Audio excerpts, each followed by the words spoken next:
A ver ahora.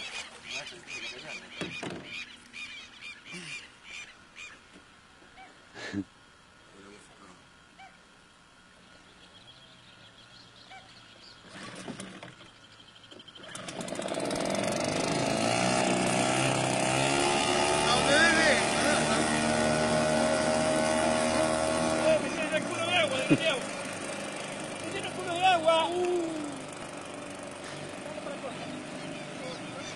Dale para acá.